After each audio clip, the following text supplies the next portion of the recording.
Hi there.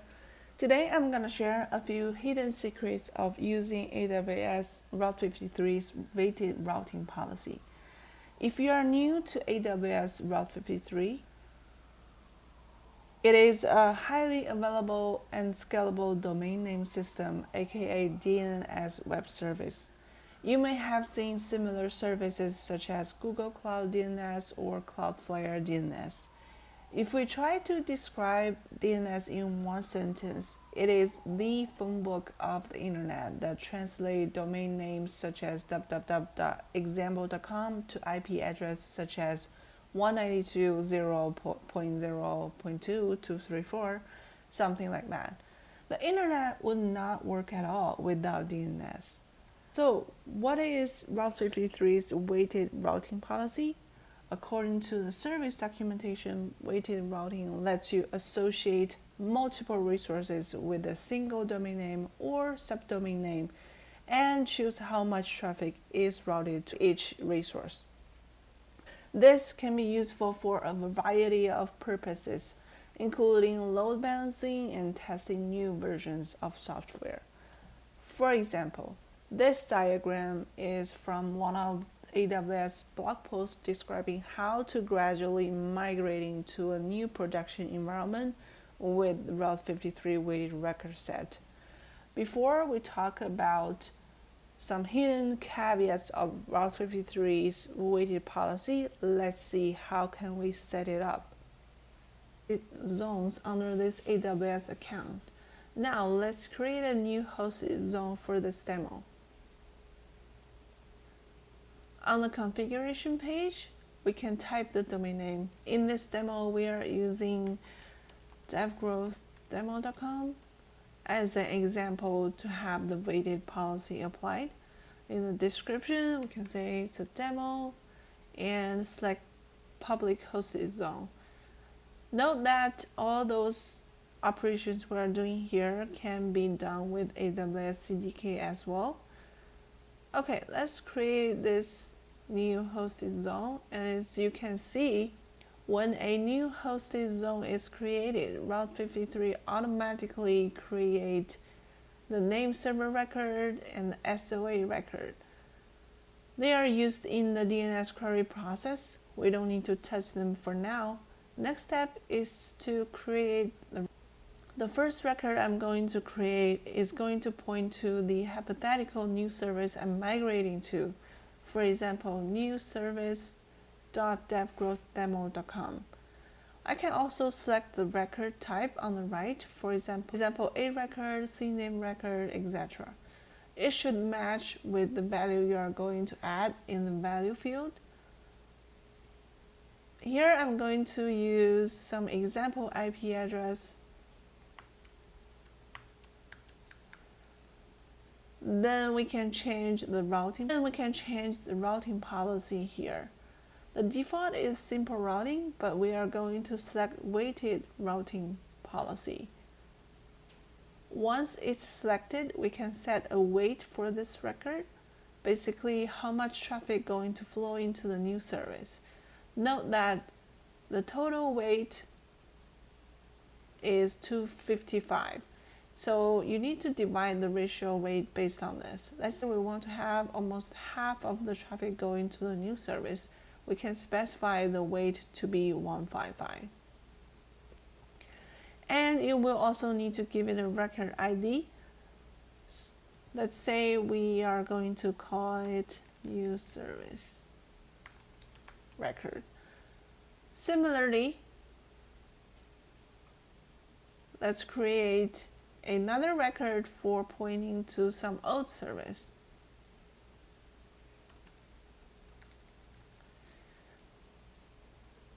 And we can also select CNAME record, for example,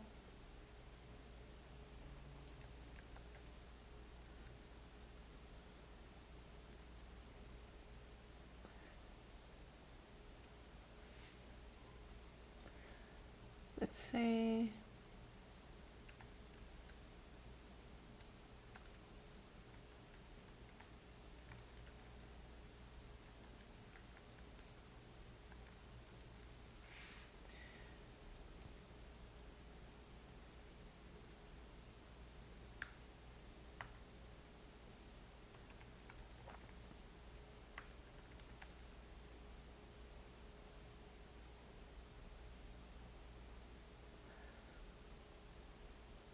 Now, looking at our hosted zone, we have 4 records: one NS record, name server record, one SOA record, one weighted record points to the new service here,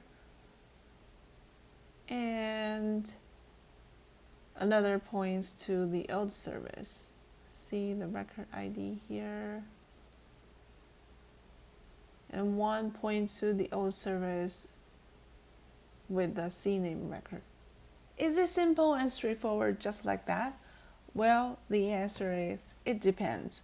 It depends on your client's situation and your use case. The most important thing when evaluating this solution is that DNS queries may not reach Route 53's name server level to be routed by the weighted configuration.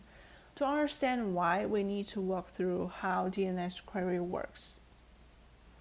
Assuming you are in a world without cache yet, you are trying to open www.devgrowthdemo.com on your browser. Your browser first looks at the client itself, and it does not know what IP address this domain name should be translated into, so the client asks DNS resolvers to help. DNS resolvers will first ask the root server, do you know what this domain should be translated into? The root server will say, I don't know about that, but I do know where you can find information about .com domains. Let me give that information to you. This .com domain is one example of top-level domains, aka TLD domains. Other TLD domains are like .org, .net, .ca, etc.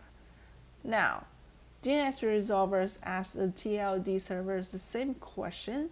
TLD server replies, I don't know about the translated IP address, but I can tell you the name server who has that information. So it gives DNS resolver the name server's address.